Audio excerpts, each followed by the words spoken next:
24 का उद्घाटन तो वहीं तिरुमला मामले में सुप्रीम कोर्ट में अहम सुनवाई। इस वक्त की तमाम अहम खबरों के साथ हाजिर हूं मैं Jaya Sinha. Mid day prime में अगले 1 घंटे में होंगी देश और दुनिया की तमाम ताजा तरीन अपडेट्स। आपको बताएंगे कि इस वक्त किन खबरों पर है सबकी नजर, कौन है ज्यादा सुर्खियों में। लेकिन आइए शुरुआत करते हैं इस वक्त की हेडलाइंस के साथ। आपको बता दें कि गृह मंत्री अमित शाह ने कांग्रेस पर युवाओं को ड्रग्स की अंधेरी दुनिया में ले जाने का यहां पर आरोप लगाया है। और है कौन सी खबरें, आइए डालते हैं उस पर नजर। केंद्रीय गृह मंत्री अमित शाह ने कांग्रेस पर युवाओं को ड्रग्स की अंधेरी दुनिया में ले जाने का लगाया आरोप। सोशल मीडिया साइट एक्स पर कहा, सरकार ड्रग्स के कारोबारियों का राजनीतिक पद या कद देखे बिना पूरे तंत्र का विनाश कर नशा मुक्त भारत बनाने के लिए संकल्पित।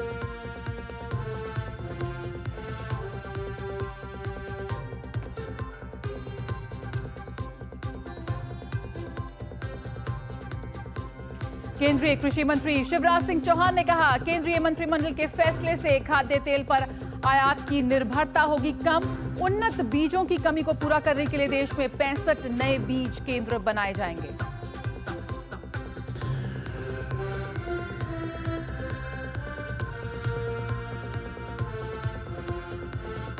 तिरुपति प्रसाद में कथित मिलावट की जांच के लिए सुप्रीम कोर्ट ने बनाया स्वतंत्र विशेष दल। सीबीआई की निगरानी में आंध्र प्रदेश पुलिस के अलावा एफएसएसएआई के भी अधिकारी होंगे शामिल।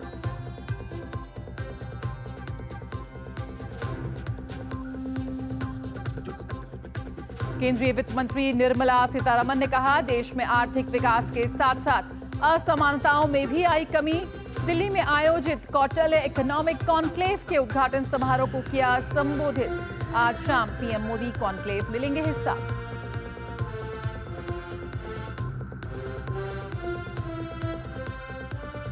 पश्चिम बंगाल में तृणमूल कांग्रेस के नेताओं की गुंडागर्दी चरम पर। राज्य के भाटपाड़ा में बीजेपी नेता अर्जुन सिंह पर बम से हुआ हमला। अर्जुन सिंह समेत 2 बॉडीगार्ड घायल। तृणमूल कार्यकर्ताओं पर लगाया आरोप।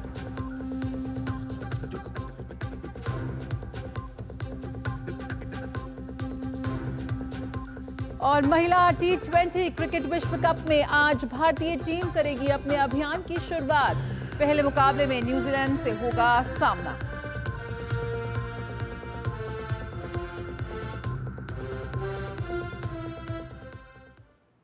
केंद्रीय गृह मंत्री ने उत्तर भारत में पकड़ी गई ड्रग्स की 5,600 करोड़ की खेप से कांग्रेस के तार जुड़े होने पर कटाक्ष करते हुए सोशल मीडिया एक्स पर लिखा, एक और जहां मोदी सरकार नशा मुक्त भारत के लिए जीरो टॉलरेंस की नीति अपना रही है, वहीं उत्तर भारत से पकड़ी गई ड्रग्स की 5,600 करोड़ की खेप में कांग्रेस के एक प्रमुख व्यक्ति की संलिप्तता बेहद खतरनाक और शर्मनाक है।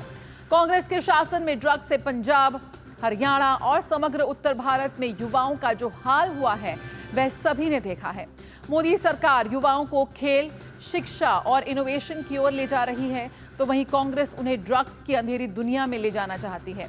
कांग्रेस नेता द्वारा अपने राजनीतिक रसूख से युवाओं को ड्रग्स के दलदल में झोंकने का जो पाप किया जाना था, उन इरादों को मोदी सरकार कभी पूरा नहीं होने देगी।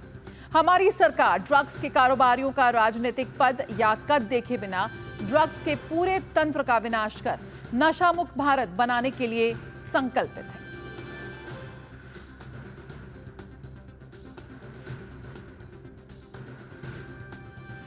किसानों के कल्याण के लिए समर्पित मोदी सरकार ने पिछले 120 दिनों में किसान हितैषी अनेक फैसले लिए हैं।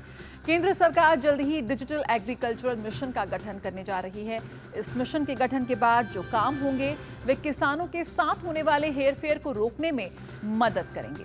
किसानों के लिए किए गए कल्याणकारी फैसले के बारे में विस्तार से बताते हुए कृषि मंत्री शिवराज सिंह चौहान ने कहा कि मोदी सरकार किसानों के हित में 6 सूत्री नीति पर काम कर रही है। किसानों के कल्याण के लिए समर्पित मोदी सरकार ने प्रधानमंत्री जी के नेतृत्व में अनेकों किसान हितैषी फैसले किए हैं।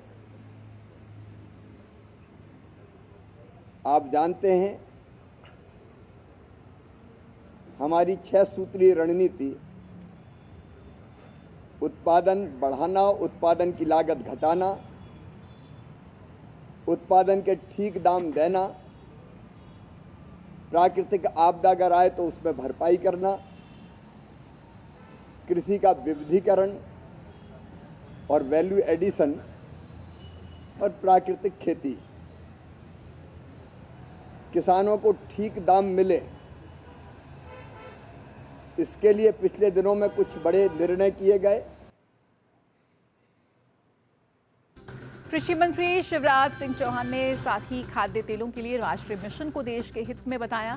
साथ ही कहा कि हम आयात पर निर्भरता खत्म कर आत्मनिर्भर बनेंगे।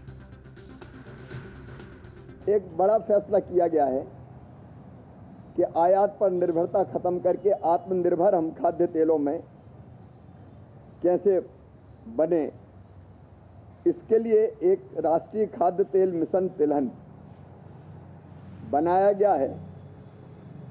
10,103 करोड़ 38 लाख रुपए की लागत से। कृषि मंत्री शिवराज सिंह ने बीजों को सुरक्षित रखने के लिए बीज केंद्रों पर लिए गए फैसले का भी जिक्र किया। बीजों को सुरक्षित रखने के लिए 50 बीज भंडारण इकाइयां भी बनाई जाएगी और उन राज्यों पर हम ज्यादा ध्यान दे रहे हैं जहां केवल एक फसल लेते हैं खरीफ की, जैसे धान खरीफ की हो गई तो बाद में खेत खाली छोड़ देते हैं, लेकिन उनमें नमी इतनी रहती है कि धान के बाद ये फसलें ली जा सकती है। इंटरक्रॉपिंग का भी उपयोग करेंगे, कपास है तो उसके बीच में सोयाबीन, अलग अलग फसलों के बीच में ये फसलें लगाई जा सकती है और पूरी खरीद किसानों से करेंगे। एक बड़ा फैसला ये कल हुआ है। कृषि मंत्री ने बताया कि किसानों की आमदनी बढ़ाने और मध्यम वर्ग के लिए खाद्य सुरक्षा को सुनिश्चित करने का बड़ा फैसला लेते हुए केंद्र सरकार ने कृषि से संबंधित 2 योजनाओं, कृषि विकास योजना और कृष्णोन्नति योजना को भी मंजूरी दी है। कृषि उन्नति योजना, ये 2 योजना बनाई हैं। इन योजनाओं में कुल मिला के वर्षा आधारित क्षेत्र का विकास, कृषि वानिकी, परंपरागत कृषि को बढ़ावा देना, फसल अवशेष प्रबंधन, कृषि का यंत्रीकरण, पर drop more crop, crop diversification, फसल विविधीकरण, कृषि के स्टार्टअप्स के लिए निधि, ये सब चीजें प्रधानमंत्री राष्ट्रीय कृषि विकास योजना के अंतर्गत और कृषि उन्नति योजना में जो विशेष रूप से खाद्य सुरक्षा सुनिश्चित करेगी देश की। कैबिनेट की बैठक में किसानों की आय बढ़ाने पर अहम फैसले के बाद प्रधानमंत्री नरेंद्र मोदी ने कहा कि देश भर के अपने किसान भाई बहनों के कल्याण के लिए हम प्रतिबद्ध हैं। इसी दिशा में 2 अहम फैसले लेते हुए पीएम राष्ट्रीय कृषि विकास योजना और कृषि उन्नति योजना को मंजूरी दी गई है। इससे अन्नदाताओं को आत्मनिर्भर बनाने के साथ ही खाद्य सुरक्षा को और मजबूती मिलेगी। तो यहाँ प्रधानमंत्री ने कहा कि देश भर के किसानों के लिए, उनके कल्याण के लिए ये सरकार प्रतिबद्ध है।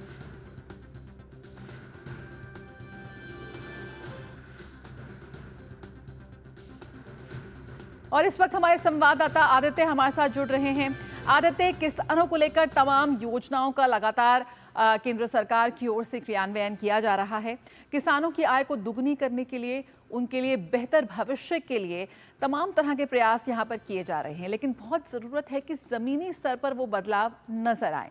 यहाँ पर किसानों के हित में जो 6 सूत्र नीति की शुरुआत यहाँ पर की जा रही है, किस तरह से आपको लगता है कि ज़मीनी स्तर पर ये बड़ा बदलाव लाएगी और किसानों तक इसकी जानकारी पहुँचे, ये भी बहुत महत्वपूर्ण है। जया, याद करिए प्रधानमंत्री ने कुछ समय पहले कहा था कि ये देश अमृत काल में है और अमृत काल में हमें वो सारे काम करने हैं जो अब तक देश में नहीं हुए, यानी कि जब 2047 में भारत विकसित राष्ट्र होगा तो वो सभी काम करने हैं। ये कृषि का क्षेत्र भारत के लिहाज से अगर देखें तो बहुत महत्वपूर्ण है और प्रधानमंत्री की प्राथमिकताओं में से एक है। खाद्य तेल के मामले में भारत जिस तरीके से आत्मनिर्भर अब तक नहीं था, उस आत्मनिर्भरता की तरफ भारत ने एक कदम और अब आगे बढ़ाया है। केंद्रीय कैबिनेट ने जो खाद्य तेल मिशन तिलहन की जो शुरुआत की है, इससे ये मान के चलिए कि पूरे भारत में 10 लाख हेक्टेयर के क्षेत्र में ये खेती होगी। इसके साथ साथ बीजों की अगर के लिहाज से अगर बात करें तो जो बीजों पर काम भारत की सरकार, भारत के वैज्ञानिक जो है वो करेंगे और किसानों को प्रशिक्षण दिया जाएगा। आज की तारीख में अगर भारत के लिहाज से जो 2022-23 का आंकड़ा है वो ये कहता है कि 29 मिलियन टन जो है वो हमारे देश में जरूरत है खाद्य तेल की, और हमारे देश में उत्पादन जो है वो 12.9 बिलियन टन के आसपास है। यानी कि हमें उस खाई को पाटना है, उसको पूरा करना है। लिहाजा केंद्र की सरकार, शिवराज सिंह चौहान जो कृषि मंत्री हैं, उन्होंने आज बताया कि क्या पूरा रोड मैप भारत सरकार का किस तरीके से होने वाला है। 600 से ज्यादा क्लस्टर्स जो है वो निर्मित होंगे, और 600 से ज्यादा क्लस्टर्स के अलावा अगर देखें तो सबसे महत्वपूर्ण बात जो एक और योजना, कृषि उन्नति योजना, उस योजना के तहत आप मान के चलिए कि अब तक ये होता था कि राज्यों के पास रिजिडनेस होती थी कि राज्य जो है वो उनको मजबूरन कई केंद्र की योजनाओं को लागू करना होता है, लेकिन राज्य अगर चाहे तो जिस योजना को उठाना चाहे उस योजना पर काम कर सकते हैं। किसी एक योजना का पैसा अगर दूसरी योजना में इस्तेमाल करना चाहे तो केंद्र की सरकार ने इस बात की भी उनको छूट दे दी है कि वो किसी एक योजना का पैसा दूसरी योजना में कृषि क्षेत्र में अगर वो करना चाहे तो वो कर सकते हैं, क्योंकि हर राज्य की अपनी अलग अलग भौगोलिक स्थितियां और परिस्थितियां होती हैं। कुल मिलाकर जाए ये मान के चलिए कि ये दोनों फैसले, जो महत्वपूर्ण फैसले केंद्रीय कैबिनेट ने लिए हैं, ये भारत की कृषि व्यवस्था को, भारतीय कृषि अर्थव्यवस्था को एक नई ऊंचाइयों पर ले जाने का काम करेंगे। बिल्कुल आदित्य, 1 लाख करोड़ रुपए की योजना को मंजूरी दी गई है, और शुरुआत से ही प्रधानमंत्री ने हमेशा कहा है कि छोटे और मझोले किसानों को आगे बढ़ाने पर खास तौर पर यहाँ पर सरकार का जोर है। बिचौलियों की जो भूमिका है वो पूरी तरह से कम हो जाए। किस तरह से छोटे और मझोले जो किसान हैं वो इन योजनाओं से लाभान्वित होते नजर आएंगे? देखिए, किसान किसी पर निर्भर ना हो, सबसे पहले तो सरकार ने इस पर ध्यान दिया है। सरकारों पर भी वो निर्भर ना हो, सरकार इस ओर ध्यान दे रही है। और सरकारों की जो, राज्य सरकारों की जो जिम्मेदारियां हैं वो जिम्मेदारियां राज्य सरकार भी किसानों के साथ करती जाए, और साथ साथ आम जनता पर इसकी मार ना पड़े, महंगाई की मार ना पड़े। ये पूरा एक रोड मैप जो है वो सरकार ने बनाया है। बहुत महत्वपूर्ण योजना किसान उन्नति योजना, जिसके लिए आप बता रहे हैं कि 1 लाख करोड़ से ज्यादा का पूरा जो ये बजट है, और ये बजट ये बताता है कि इसमें केवल पारंपरिक खेती नहीं है, आप नई खेती की तरफ कैसे आगे बढ़ना है, आपको जैविक खेती किस तरीके से करना है, आपको उसमें महिला कृषकों को किस तरीके से आगे लेके जाना है, और तकनीक के साथ कृषि के पूरे तंत्र को आगे लेकर जाकर कृषि की उत्पादकता बढ़ाई जा सकती है, किसान की आय बढ़ाई जा सकती है, और जो इंपोर्ट एक्सपोर्ट देश में कृषि को लेकर बन रहा है, चल रहा है, उस तंत्र को कैसे जिसे कहें कि बैलेंस किया जा सकता है। ये पूरी माइक्रो प्लानिंग अगर देखें तो भारत की सरकार ने की हुई है। प्रधानमंत्री नरेंद्र मोदी का फोकस दरअसल यही है कि हम जिन नित नए नवाचार, किस तरीके से भारत अगर कृषि प्रधान देश है, हम उसमें किसान को जोड़कर और कृषि के क्षेत्र को जोड़कर किस तरीके से कर पाए, ये पूरा फोकस भारत की सरकार का है। और इस योजना के तहत भारत की सरकार ने देखा जाए तो कृषि के क्षेत्र में जो अलग अलग काम अलग अलग राज्यों में, अलग अलग क्षेत्रों में अलग अलग किसान करते आ रहे हैं, उनको फोकस किया है। और केवल एक मिशन ही नहीं, एक योजना ही नहीं, क्योंकि हर तरह की खेती को इसमें शामिल किया है। इसमें स्टार्टअप्स भी शामिल हैं, इसमें ड्रोन दीदी भी शामिल हैं जो तकनीक के साथ कृषि को उन्नत बनाने पर काम कर रही हैं और अपना आय भी बढ़ा रही हैं। इसके साथ साथ तो काफी विस्तृत तौर पर इन योजनाओं को बनाया गया है और कोशिश की जा रही है कि जमीनी तौर पर किस तरह से किसानों को ज्यादा से ज्यादा लाभ मिले। यहाँ पर प्रयास है सरकार का। बहुत बहुत शुक्रिया आदित्य, फिलहाल इस जानकारी के साथ जुड़ने के लिए। तो कई मोर्चों पर यहाँ पर एक साथ काम किया जाएगा इस नीति के तहत, और इस पर लगातार हम आपको आगे भी अपडेट देते रहेंगे। और आइए बात करते हैं आज की एक अहम खबर की, जहां पर दिल्ली में आज से कौटिल्य इकोनॉमिक कॉन्क्लेव की शुरुआत हो गई है। इसमें लगभग 150 भारतीय और अंतर्राष्ट्रीय शिक्षाविद और नीति निर्माता भारत और ग्लोबल साउथ की अर्थव्यवस्थाओं के सामने आने वाले मुद्दों पर चर्चा करेंगे। वित्त मंत्रालय के साथ साझेदारी में आर्थिक विकास संस्थान द्वारा आयोजित इस सम्मेलन का उद्घाटन वित्त मंत्री निर्मला सीतारमण ने किया। इस साल फोकस अंतर्राष्ट्रीय वित्तीय ढांचे में सुधार, हरित परिवर्तन के लिए वित्त पोषण, भू आर्थिक विखंडन और विकास के लिए निहितार्थ भारत और मध्यम आय का जाल, नौकरियां और कौशल, एआई और सार्वजनिक नीति डिजाइन और लचीलापन बनाए रखने के लिए नीति कार्रवाई के सिद्धांतों जैसे विषयों पर है। ये सम्मेलन वैश्विक दक्षिण के देशों के बीच सेतु निर्माता के रूप में भारत की बढ़ती भूमिका को दिखाएगा।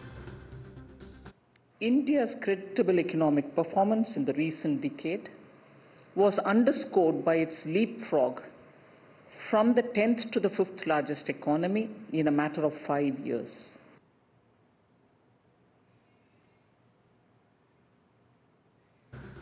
वित्त मंत्री निर्मला सीतारमण ने दिल्ली में कौटिल्य इकोनॉमिक कॉन्क्लेव के उद्घाटन सत्र को संबोधित किया।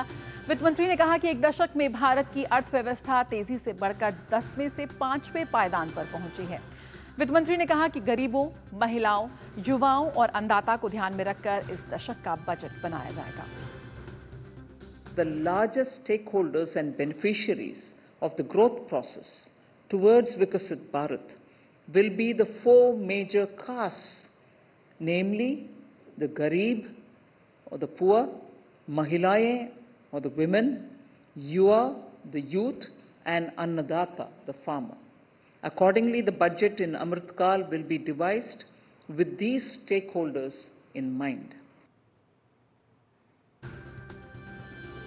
प्रधानमंत्री नरेंद्र मोदी आज शाम कौटिल्य इकोनॉमिक कॉन्क्लेव को संबोधित करेंगे।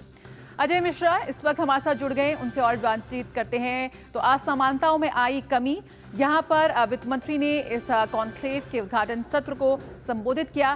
क्या अहम बातें रही इस संबोधन की? अजय जी, अगर हम हल्के फुल्के अंदाज में शुरुआत करें तो प्रोफेसर जगदीश भगवती जो कि आज मौजूद थे, 91 साल की उम्र है, 70 के दशक से लगातार भारत की इकॉनमी को ट्रैक कर रहे हैं। ग्लोबलाइजेशन जैसे बड़े मुद्दों पर कई किताबें उन्होंने लिखी और प्रधानमंत्री मोदी की आर्थिक नीतियों का खुल करके समर्थन किया। उन्होंने जब उनसे सवाल किया गया कि क्या चेंजेस आपने देखे हैं इतने सालों में, उन्होंने कहा कि पहले वर्ल्ड बैंक भारत को बताता था कि क्या करना है, आज भारत वर्ल्ड बैंक को बता रहा है कि उसे क्या करना चाहिए। ये बदलाव आया है। द इंडियन एरा ये थीम थी, यानी भारत के युग की शुरुआत हो गई है। सभी के सभी स्टेक होल्डर्स इस बात पर एक मत एक राय हैं कि भारत की ग्रोथ स्टोरी आगे आने वाले 10, 20, 25 सालों में बहुत तेज़ी से बढ़ने वाली है और उसके लिए कौन से पॉलिसी एक्शन लिए जाएं, कौन से रिफॉर्म्स किए जाएं, कहाँ पे चुनौतियां हैं। और जो सबसे बड़ी चुनौती है पूरी दुनिया के सामने, खासतौर पर भारत के भी सामने, युवाओं को रोजगार कैसे दिया जाए और ग्रीन ट्रांजिशन यानी क्लाइमेट चेंज के इशू पर किस तरह से कौन से पॉलिसी के जरिए हम एड्रेस करें अपनी नीतियों को, उस पर मंथन होगा। 2.5 दिनों का ये पूरा कार्यक्रम है जिसमें बाहर यानी विदेशों के 50 अर्थशास्त्री और देश के आप जितने बड़े अर्थशास्त्री सोच सकते हैं वो सारे के सारे economic conclave, Kautilya economic conclave का हिस्सा थे। और आज शाम को मुझे लगता है प्रधानमंत्री नरेंद्र मोदी जब जो स्पेशल प्लेनरी है उसको संबोधित करेंगे तो उनमें तो जो एनडीए 3.0 की जो आर्थिक नीति है और कैबिनेट के बड़े फैसलों से लेकर के बुनियादी ढांचे पर जो फोकस है, साथ ही साथ आगे की जो दिशा है आर्थिक सुधारों की, उस पर जरूर चर्चा करेंगे। वित्त मंत्री ने बहुत स्पष्ट और एक बड़ी बात कही जया कि हम अगले कुछ सालों में भारत की पर कैपिटा इनकम को दोगुना करना चाहते हैं। तो अब समझिए कि ये उसी विकसित भारत के लक्ष्य का अंग है। जब आप 2047 तक भारत को विकसित बनाने के लिए आज की जो पर कैपिटा इनकम है उसको कम से कम 4 से 5 गुना बढ़ाना होगा, तो उसके लिए जो सरकार काम कर रही है लॉन्ग टर्म के विजन को लेकर उस पर चर्चा लगातार जारी है। बिल्कुल, बहुत बहुत शुक्रिया अजय। फिलहाल इस जानकारी के साथ जुड़ने के लिए आगे भी आपसे लगातार अपडेट देते रहेंगे क्योंकि इस कौटिल्य कॉन्क्लेव को आज प्रधानमंत्री शाम को संबोधित करेंगे और उसमें से भी कई अहम बातें निकल कर आएंगी। जिस तरह से प्रधानमंत्री अपना मंत्र यहाँ पर देते नजर आएंगे और बात होगी द इंडियन एरा की, द इंडियन ग्रोथ स्टोरी की। मिड प्राइम में रुकेंगे एक छोटे से ब्रेक के लिए, जल्द हाजिर होते हैं।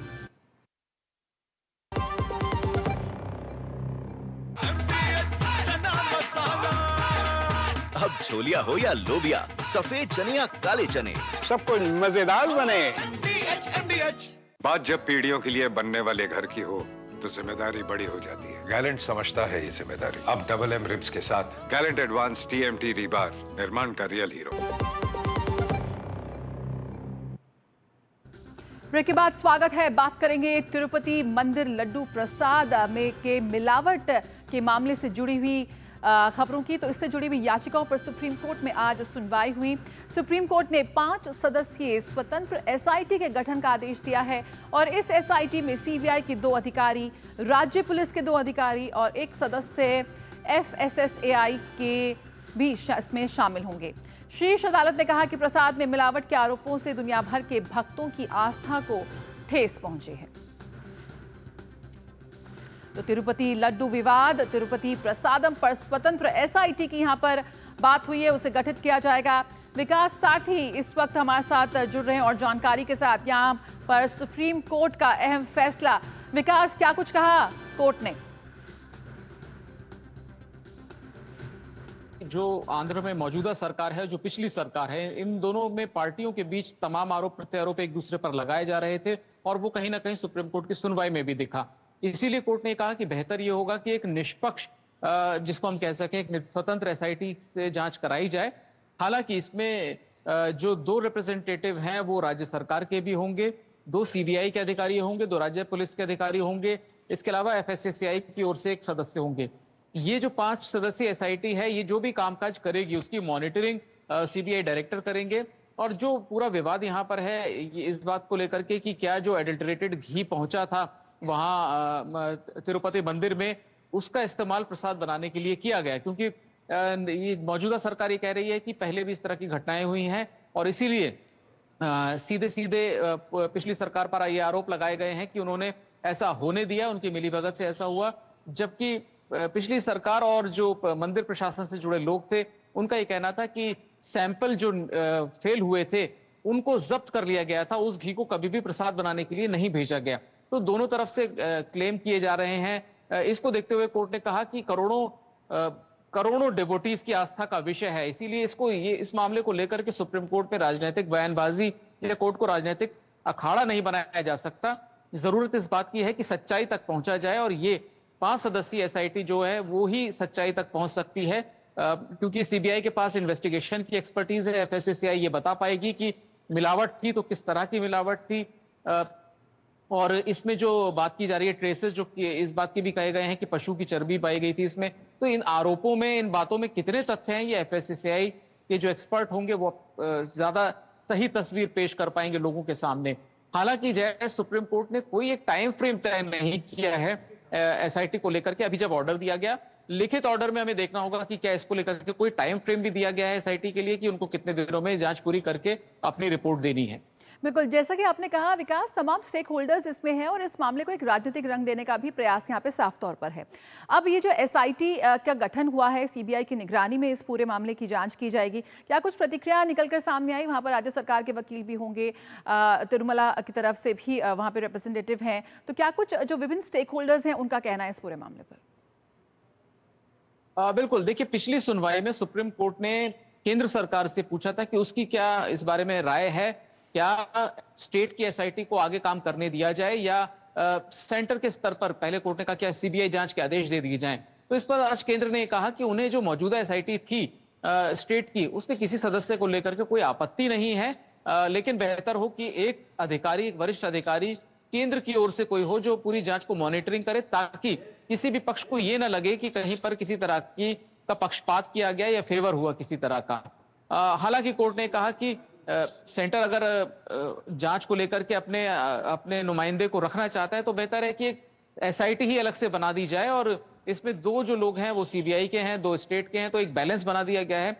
दूसरी बात, जहां तक राज्य सरकार की बात है, क्योंकि राज्य सरकार की खासतौर से चंद्रबाबू नायडू मुख्यमंत्री की तरफ से जो बयान दिए गए उसको लेकर के कोर्ट की प्रतिक्रिया काफी कड़ी थी कि उन्होंने जांच की रिपोर्ट आने से पहले पब्लिक में जाकर के क्यों पहले स्टेटमेंट दे दिया, उसके 8-9 दिन बाद एफआईआर दर्ज की गई और एसआईटी का गठन हुआ। तो कोर्ट को लगातार ये लग रहा था कि जहां पर इतने करोड़ों लोगों की आस्था का मामला है वहां पर कम से कम सरकार को वेट करना चाहिए था कि औपचारिक रिपोर्ट आती, उसके बाद बयानबाजी की जाती। अब इस रिपोर्ट के आने से पहले अगर इस तरह की बातें कही जा रही हैं तो भावनाएं सीधे सीधे डेवोटीज की आहत हुई हैं, इसीलिए साफ तौर पर नजर आ रही है। और यही कहना था सुप्रीम कोर्ट का। फिलहाल इस पूरे मामले पर एक स्वतंत्र एसआईटी जो है वो काम करेगी। बहुत बहुत शुक्रिया विकास आरती इस जानकारी के साथ जुड़ने के लिए। तो यहाँ पर अगली खबर का रुख करेंगे, बात करेंगे पश्चिम बंगाल की, जिसके भाटपाड़ा में पूर्व सांसद और भाजपा नेता अर्जुन सिंह के घर पर कथित हमला हुआ है। रिपोर्ट्स के मुताबिक हमले के दौरान बम के छर्रे लगने से अर्जुन सिंह घायल हो गए हैं, साथ ही उनके 2 सुरक्षाकर्मी भी हमले में चोटिल हुए हैं। इस कथित हमले के लिए तृणमूल कांग्रेस के कार्यकर्ताओं पर आरोप लग रहे हैं। तो भाजपा नेता अर्जुन सिंह पर हमला, उनके घर पर यहां पर हमला हुआ है, ऐसी रिपोर्ट्स आ रही हैं। आप तस्वीरों में भी देख सकते हैं धुआं उठते हुए और लोगों के भागते हुए। और खबर इस वक्त ये मिल रही है कि उनके पैरों में चोट लगी है और साथ ही जो उनके 2 सुरक्षाकर्मी हैं वो भी इस पूरे हमले में चोटिल हुए हैं।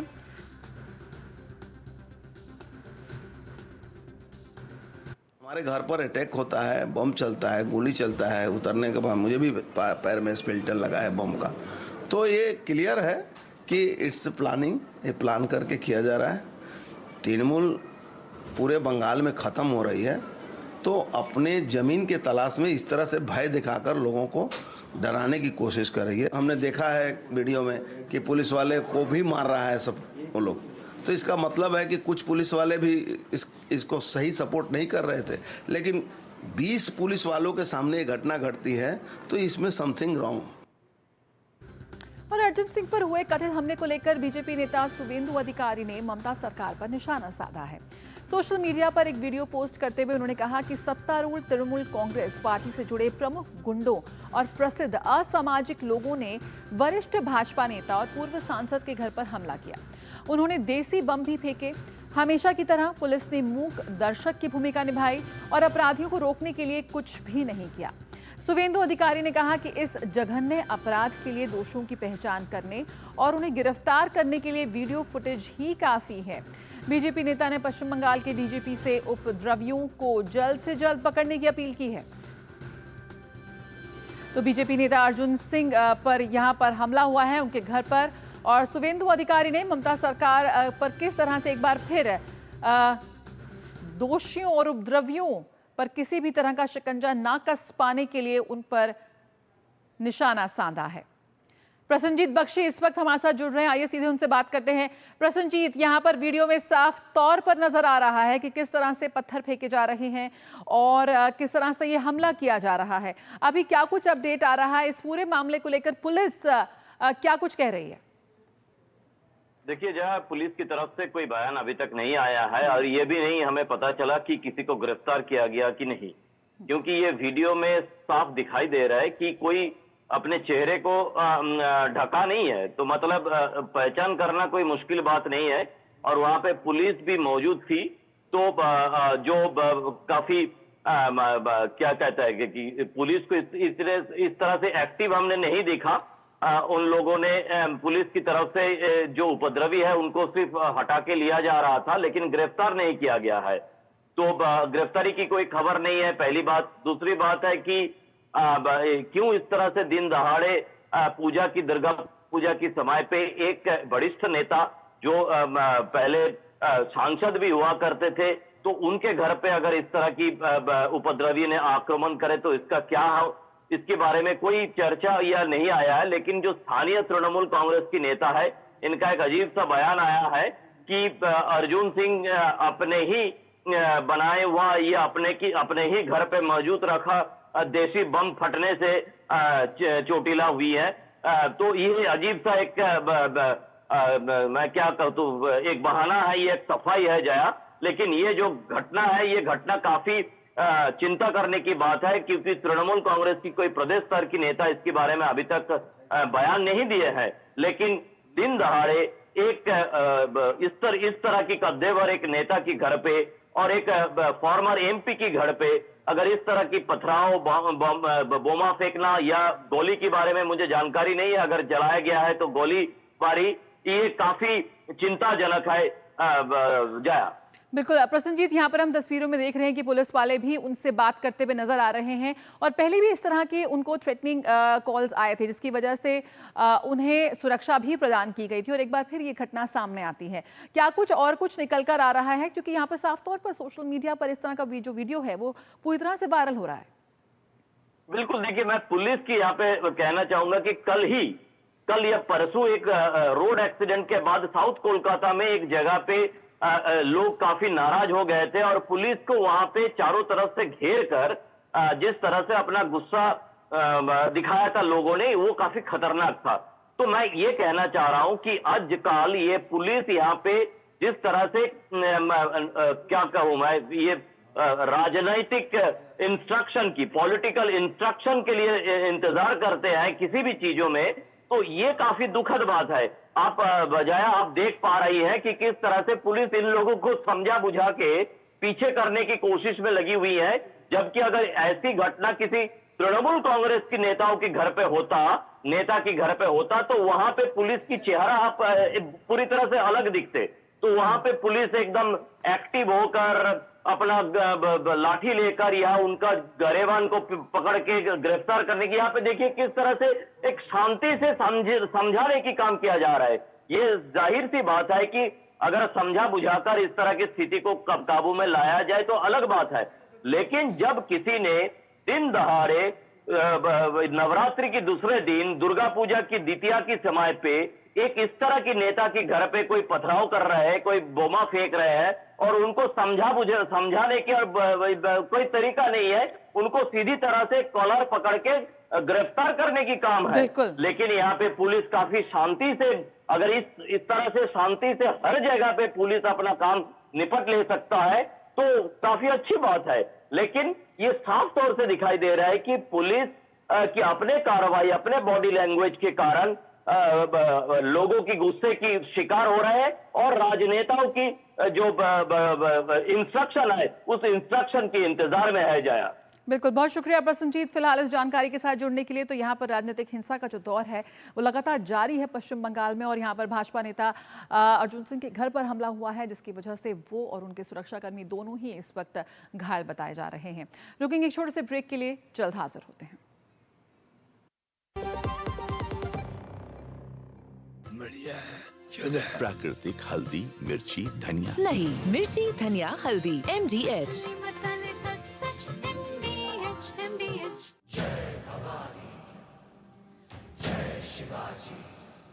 शिव बाही यहाँ के रगों में बहे,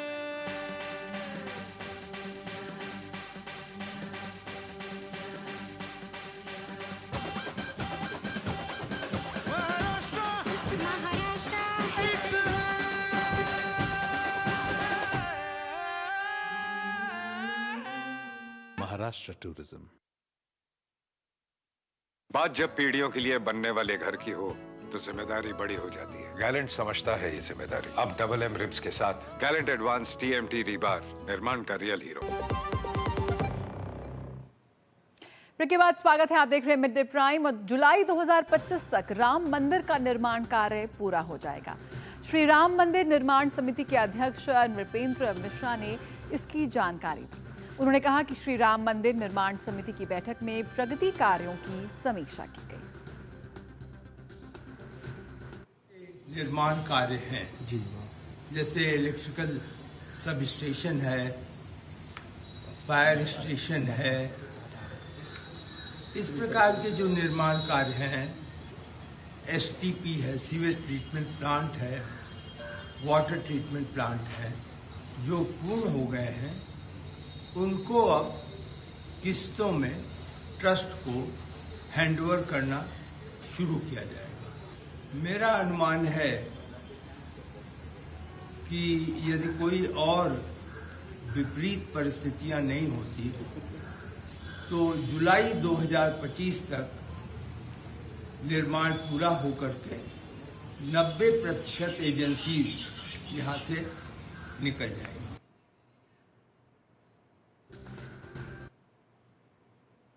तो राम मंदिर निर्माण पर समीक्षा बैठक, और जुलाई 2025 तक पूरा हो जाएगा इसका निर्माण कार्य। इसकी भव्यता और जो इसका वैभव होगा वो और भी देखने लायक होगा। रेलवे सुरक्षा बल का 40वां स्थापना दिवस समारोह महाराष्ट्र के नासिक में आयोजित किया गया। इस अवसर पर रेल मंत्री अश्विनी वैष्णव ने परेड का निरीक्षण किया। समारोह के दौरान रेल मंत्री ने विभिन्न श्रेणियों में पदक बांटे और संज्ञान ऐप के हिंदी संस्करण का भी उद्घाटन किया। रेल मंत्री ने पुस्तक भारतीय न्याय संहिता का भी विमोचन किया। कार्यक्रम को संबोधित करते हुए रेल मंत्री ने भरोसा दिलाया कि जल्द ही जम्मू कश्मीर में तैनात रेलवे सुरक्षा बल को बुलेट प्रूफ जैकेट और हेलमेट मुहैया कराए जाएंगे। उन्होंने आने वाले 5 वर्षों में रेलवे के नए स्वरूप में उभरने की बात कही। आने वाले 5 वर्षों में, यानी मोदी जी की इस ऐतिहासिक तीसरी टर्म में, रेलवे का एक पूरा नया स्वरूप उभर के आएगा। हम सब सौभाग्यवान हैं कि हम सब उस समय रेलवे की सेवा में हैं, जो कि रेलवे का एक बहुत ही बड़ा परिवर्तन वाला पीरियड है। और इसमें हमें जो भी भ्रम फैलाने वाली शक्तियां हैं, उन भ्रम फैलाने वाली शक्तियों से सावधान रहना चाहिए। रेल मंत्री ने कहा कि रेलवे भारतीय अर्थव्यवस्था की रीढ़ की हड्डी है। उन्होंने कहा कि पीएम मोदी ने भारतीय रेलवे की तस्वीर बदल दी है। डिफेंस और रेलवे भारत की रीढ़ की हड्डी है। डिफेंस और रेलवे भारत की अर्थव्यवस्था, भारत की सुरक्षा और भारत के सभी नागरिकों की अपेक्षाओं को एक मूर्त रूप देने के माध्यम है। ऐसे में प्रधानमंत्री श्री नरेंद्र मोदी जी ने रेलवे को जो डीपॉलिटिसाइज किया है, यानी रेलवे से पॉलिटिक्स निकाल के उसका कंप्लीट ट्रांसफॉर्मेशन हो, फोकस काम पे आए, फोकस परफॉर्मेंस पे आए, फोकस सेफ्टी पे आए, फोकस यात्रियों की सुरक्षा पे आए, वो प्रधानमंत्री श्री नरेंद्र मोदी जी ने रेलवे में एक बड़ा परिवर्तन किया है। रेल मंत्री अश्विनी वैष्णव ने देश भर में छोटी दूरी की ट्रेनों के बारे में बताते हुए कहा कि देश में इस समय एक शहर से दूसरे शहर को जोड़ने वाली नमो भारत रैपिड रेल के विस्तार पर सरकार का विशेष जोर है और इसी कड़ी में पहली रैपिड रेल मेरठ से दिल्ली के बीच चलाने पर कार्य तेजी से चल रहा है।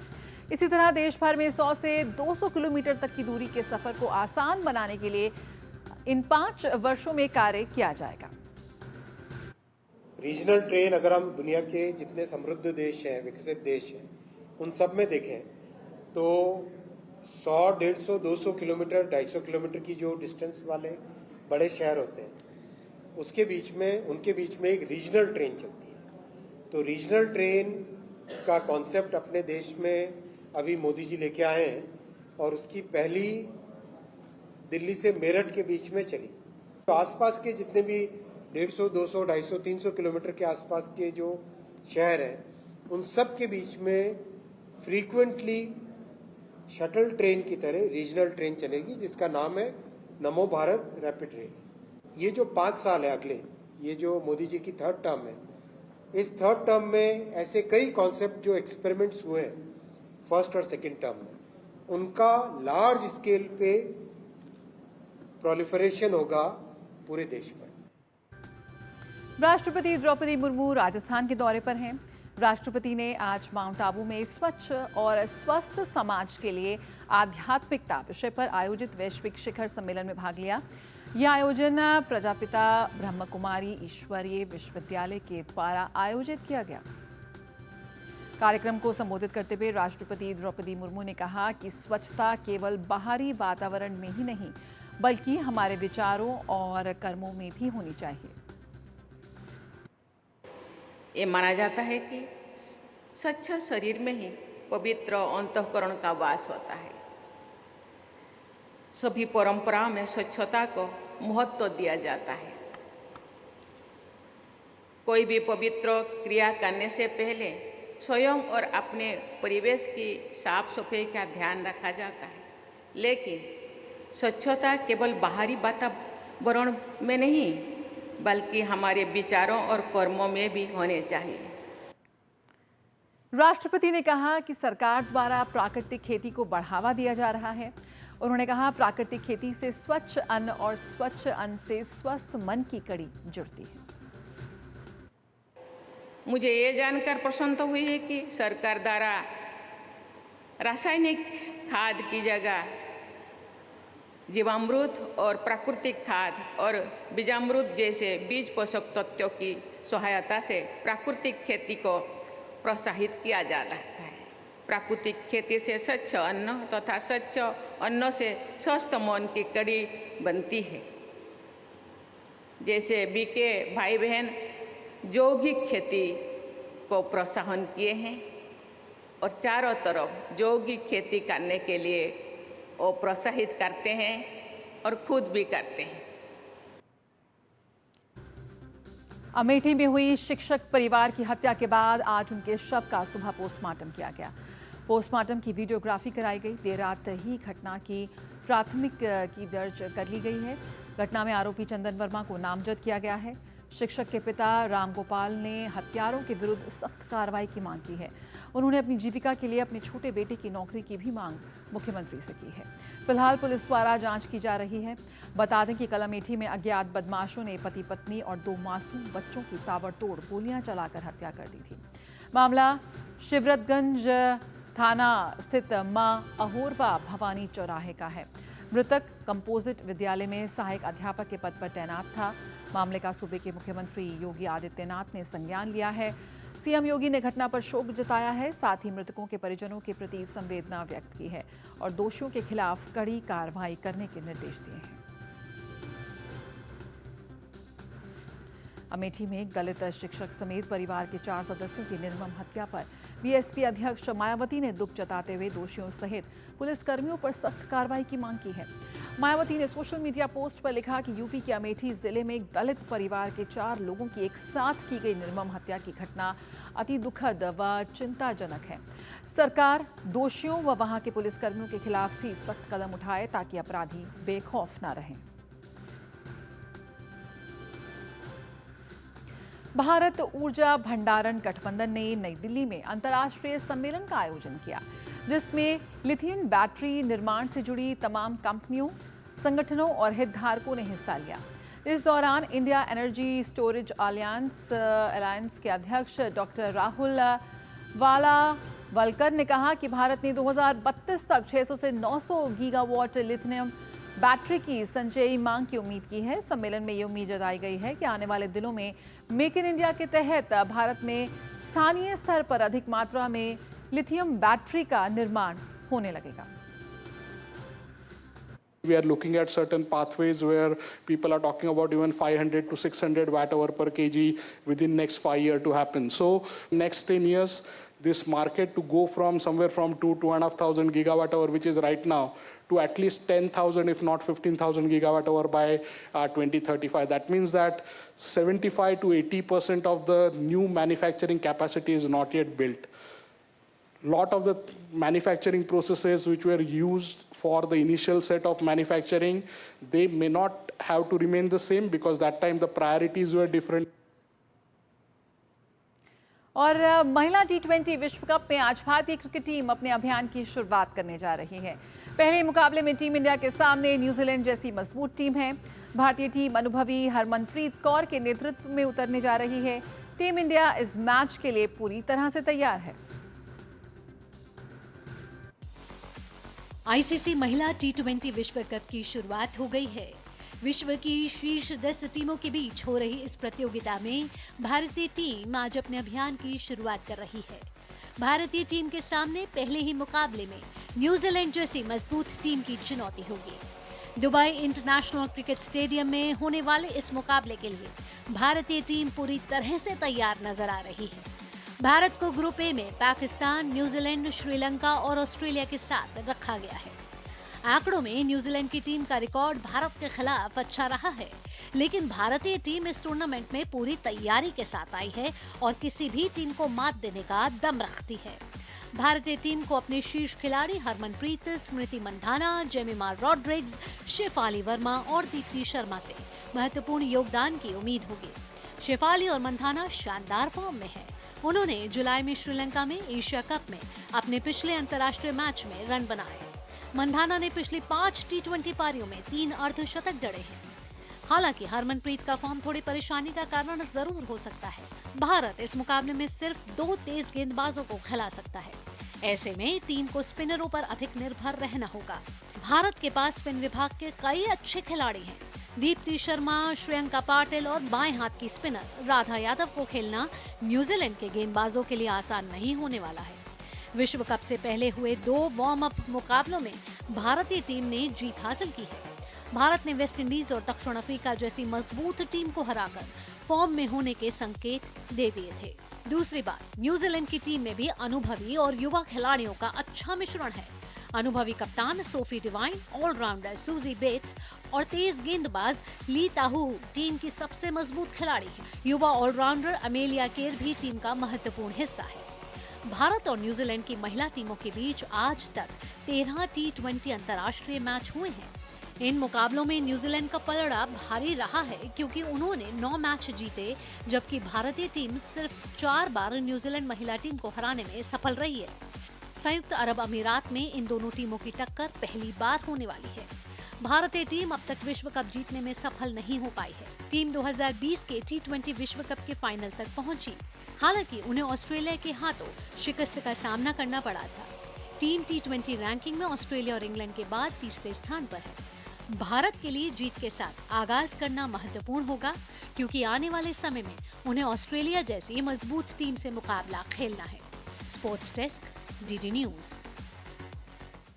कप्तान फातिमा सना के ऑलराउंड खेल की बदौलत पाकिस्तान ने श्रीलंका को 31 रन से हराकर महिला टी20 विश्व कप में अपने अभियान का शानदार आगाज किया है। पाकिस्तान की टीम पहले बल्लेबाजी करते हुए निर्धारित 20 ओवर में 116 रन पर आउट हो गई। पाकिस्तान के लिए कप्तान फातिमा सना ने 20 गेंद पर 30 रन की पारी खेली। इसके बाद पाकिस्तान के गेंदबाजों ने श्रीलंका के लिए ये स्कोर भी पहाड़ जैसा बना दिया। श्रीलंकाई टीम 9 विकेट पर 85 रन ही बना पाई। फातिमा ने इसके बाद 10 रन देकर 2 विकेट लिए। सादिया इकबाल ने 17 रन देकर 3 विकेट चटकाए।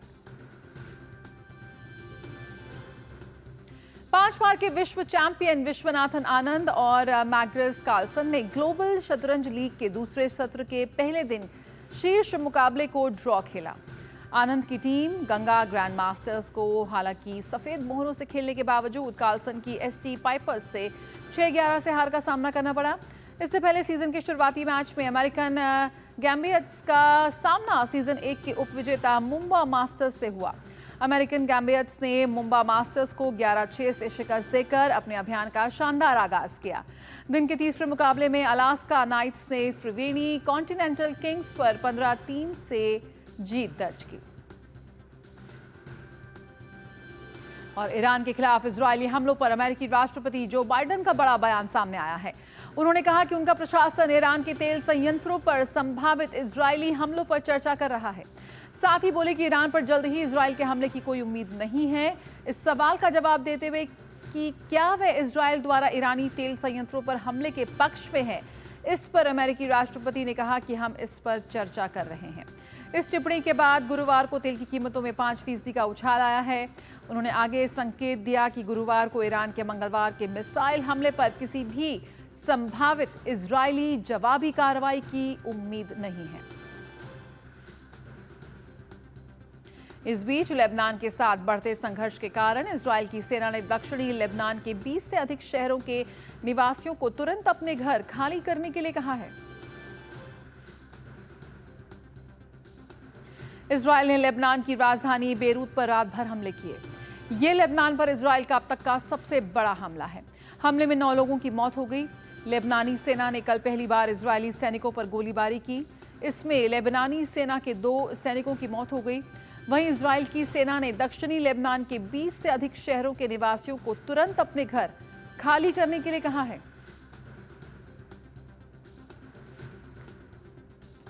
इजरायल और ईरान के बीच जारी तनाव के बीच कच्चे तेल की कीमतों में 5% की बढ़ोतरी हो गई है। ये बढ़ोतरी अमेरिकी राष्ट्रपति जो बाइडेन के उस बयान के बाद हुआ है जिसमें उन्होंने कहा था कि अमेरिका ईरान के तेल ठिकानों पर इजरायल के हमले की संभावना पर चर्चा कर रहा था। बाद में कच्चे तेल की कीमत में उछाल के मुद्दे पर पत्रकारों ने अमेरिकी राष्ट्रपति से पूछा कि क्या वो इजरायल से कह रहे हैं कि वो ईरान के तेल ठिकानों पर हमला ना करे। इस पर बाइडेन ने कहा कि इस पर सार्वजनिक तौर पर चर्चा नहीं होनी चाहिए। पूर्वी कांगो लोकतांत्रिक गणराज्य की कीवू झील में नाव पलटने से 78 लोगों की मौत हो गई। दक्षिण कीवू प्रांत के मिनोवा से 278 यात्रियों को लेकर कल ये नाव गोमा जा रही थी। लोगों ने बताया कि नाव पर क्षमता से अधिक यात्री सवार थे, जिसके कारण कितुकू बंदरगाह से महज कुछ मीटर दूर नाव डूब गई।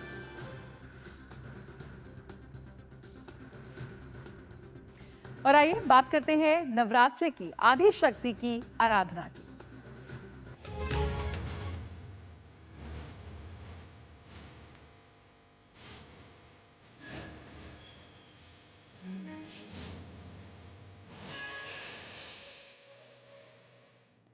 ब्रह्मा का अर्थ है तपस्या और चारिणी का अर्थ है आचरण करने वाली।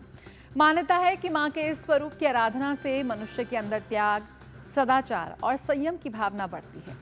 माता ब्रह्मचारिणी मां दुर्गा की 9 शक्ति स्वरूपों में से दूसरा स्वरूप है। मां दुर्गा का ये स्वरूप ज्योतिर्मय है। ब्रह्मा की इच्छा शक्ति और तपस्विनी का आचरण करने वाली मां ब्रह्मचारिणी त्याग की प्रतिमूर्ति है। इनकी उपासना से मनुष्य में तप, त्याग, वैराग्य, सदाचार और संयम की वृद्धि होती है। मां ब्रह्मचारिणी के दाहिने हाथ में मंत्र जपने की माला और बाएं में कमंडल है। शारदीय नवरात्रि का आज दूसरा दिन है। आज के दिन मां ब्रह्मचारिणी की आराधना होती है।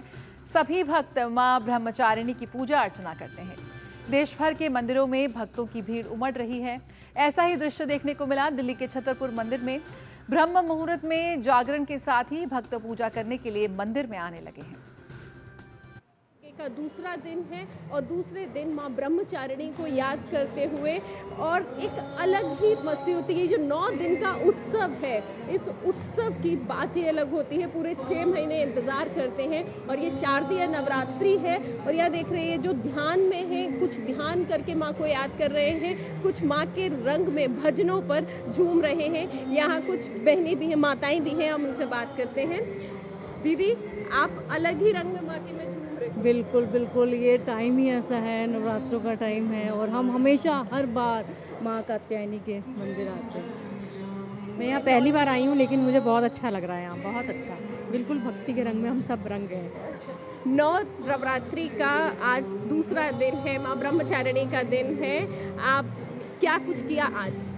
सबसे पहले माँ ब्रह्मचारिणी का रंग हरे रंग का, तो सुबह सुबह पूजा करके जोत जला के माँ कात्यायनी के दर्शन के लिए छतरपुर में हर नवरात्रों में आते हैं हम लोग। यहीं पे सुबह मॉर्निंग में सारी पूरा योगा ग्रुप लेके। तो हर नवरात्रि में माँ छतरपुर माँ कात्यायनी के दर्शन करने के लिए आते हैं यहाँ पर। आप माँ के ही रंग में झूम रहे हैं, आँख बंद करके माँ को याद कर रहे हैं। ऐसे ही है, हम भगवान का नाम ऐसे ही लगते हैं। जय माता दी। मैं जम्मू से बिलोंग करती हूँ, मंदिरों वाले शहर से, पर मैं रहती दिल्ली में हूँ और मुझे बहुत अच्छा लग रहा है। माँ के ही शहर से आप आते हैं और आज माँ के दर्शन कर रहे हैं। और बहुत 9 दिन के व्रत है? 9 दिन के व्रत है हमारे। तो 9 दिन के व्रत में माँ को याद कर रहे हैं, माँ की उपासना कर रहे हैं और माँ के ही भजनों पर झूम रहे हैं। आप कहाँ से दीदी? बहुत ही खुश नजर आ रही है। जय माता दी। मैं 84 से इस मंदिर से जुड़ी हुई हूँ और मुझे यहाँ आके बहुत सुकून मिलता है। ऐसा लगता है कि शक्ति मिल गई मुझे माँ से। जैसे इन्होंने कहा, यहाँ आकर जब मैं यहाँ आती हूँ तो बहुत शक्ति मिलती है। और सही कहा है, क्योंकि जो ये प्रांगण है, जब आप मंदिर के प्रांगण में आते हैं तो एक अलग ही जोश, एक अलग ही भक्ति की अनुभूति होती है। और आप देख रहे हैं सुबह से ही जयकारे लग रहे हैं, माँ को याद किया जा रहा है। और माँ के नवरात्रों में जो दूसरा दिन है, माँ ब्रह्मचारिणी के पूरे हर्षोल्लास के साथ मनाया जा रहा है। कैमरा पर्सन अनिकेत दुबे के साथ मैं डॉक्टर सुयश शर्मा, डीडी न्यूज़, दिल्ली। शारदीय नवरात्रों के पहले दिन प्रदेश भर में मंदिरों में श्रद्धालुओं का तांता लगा हुआ है और मंदिरों के साथ साथ शिमला के कालीबाड़ी मंदिर को भी बेहद खूबसूरती से सजाया गया है और दूर दराज से श्रद्धालु मंदिर में मां काली के दर्शनों के लिए पहुंच रहे हैं। देखिए खास रिपोर्ट।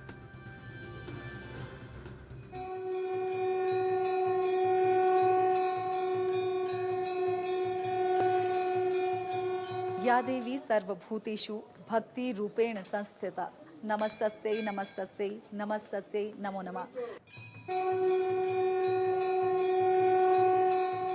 सबसे पहले तो सभी दर्शकों को शारदीय नवरात्रों की ढेरों शुभकामनाएं। शारदीय नवरात्रों का भारत में विशेष महत्व रहता है। उत्तर भारत में नवरात्रों के साथ ही त्योहारों का सीजन भी शुरू हो गया है। आज पहला नवरात्रा है। शैलपुत्री की पूजा अर्चना आज के दिन की जाती है।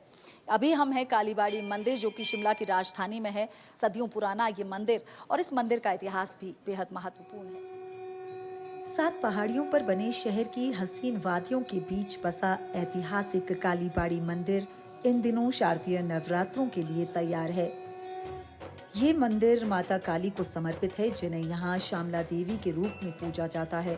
कहते हैं इन्हीं के नाम से शिमला शहर का भी नाम पड़ा है।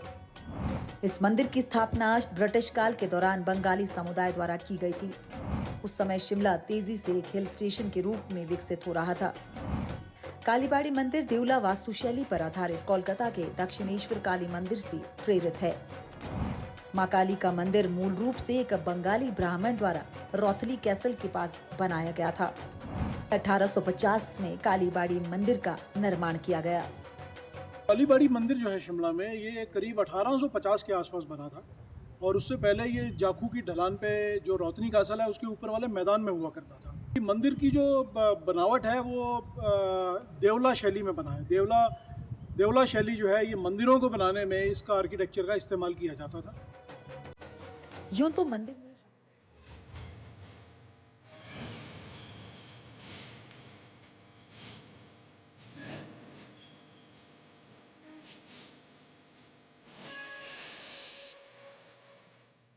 तो देश भर के मंदिरों में कुछ ऐसे ही नज़ारे देखने को मिल रहे हैं। मिड डे प्राइम में फिलहाल इतना ही, लेकिन खबरों का सिलसिला जारी रहेगा डीडी न्यूज़ पर। बने रहिए हमारे साथ। नमस्कार।